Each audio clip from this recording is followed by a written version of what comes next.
श्री क्षेत्र पालोविजय येथे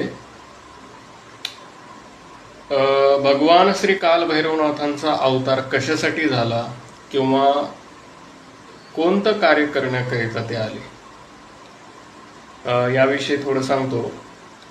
पूर्वी म्हणजे फार पूर्वी, सृष्टीच्या प्रारंभी अब्जावधी वर्षापूर्वीची गोष्ट आहे।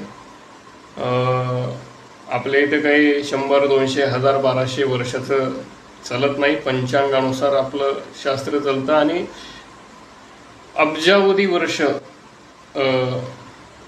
सृष्टीच्या उत्पत्तीला झाले। तर त्यावेळेस अनेक ऋषी मुनी हे सुमेरू पर्वतावर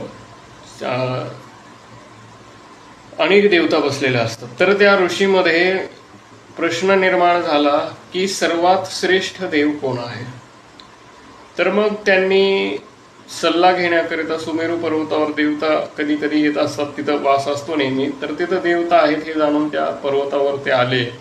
त्यांनी विचारलं देवतांना येऊन की सर्वात श्रेष्ठ देवता कोण आहे।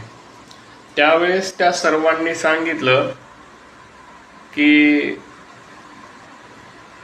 श्री भगवान शंकरच सर्वश्रेष्ठ देवता आहेत, कारण ते स्वयंभू आहे।